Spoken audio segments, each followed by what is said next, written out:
নমস্কার বন্ধুরা, আমি সঞ্জীব ভর। Welcome to Kalyani. দেখতেই পাচ্ছ ফাইনালি আমি চলে এলাম কল্যাণী আইটাই মোড়ে পুজো প্যান্ডেলের সামনে। প্যান্ডেলের কাজ তো কমপ্লিট, প্যান্ডেলটা ঘুরে দেখাবো। ভিডিওটা স্কিপ করবে না, ভালো লাগলে সাবস্ক্রাইব করে দেবেন।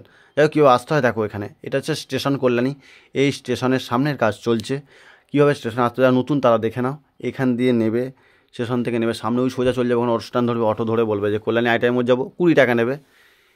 আর অটো হচ্ছে 10 মিনিট রাস্তা। এখানে সামনেই নামিয়ে দেবে মোড়টা। নামিয়ে দিলে সামনেই দেখতে পাচ্ছ প্যান্ডেল, লুমিনাস উপস্থাপনায় দুর্গাপূজার প্যান্ডেল কল্যাণী আইটাই মোড়। এবারে পুজোর থিম হচ্ছে মায়ানমারের সিংঘুম প্যাগোডা। এর উচ্চতা 180 ফুট।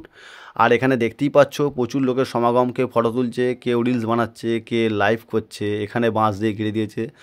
এর আগের বারে এসেছিলাম যখন, তখন ভিতরে ঢুকতে দিচ্ছিল। এখন তো একদমই ঢুকতে দিচ্ছে না। এই সামনে মানে প্যান্ডেলের সামনে যেতে দিচ্ছিলো, সেটাও যেতে দিচ্ছে না। আর ভিতরে ঢোকা তো একদমই নিষিদ্ধ। ওখানে তিরপল দিয়ে ঘিরে দিয়েছে, ভিতরে ঢোকা যাবে না। আর এটা যাবার পথ, মানে ঢোকার পথ প্যান্ডেলে। পুজো উদ্বোধন হবে। আর উদ্বোধন তোমরা জানো, মহালয়ার দিন ঠিক উদ্বোধন হবে। আর তোমরা দেখতে পাচ্ছ পিছনটা তোমার দেখায়, পিছনে মেলা বসে পড়েছে। বহুত রকম মেলা হয় এখানে, প্রচণ্ড ভিড় হয়। আর এখানে যে মেলার যে কাজ এখানে চলছে, আর এখানে যে 50,000 প্যান্ডেলের যে টাকচার এই আইটাই মোড়ের, সেটা তোমার পিছন না দেখলে বুঝতে পারবে না। আর যারা কল্যাণী থেকে আছো অবশ্যই ভালো লাগলে সাবস্ক্রাইব করে দেবেন। আর যারা দেখছো তারা অবশ্যই সাবস্ক্রাইব করে দেবেন।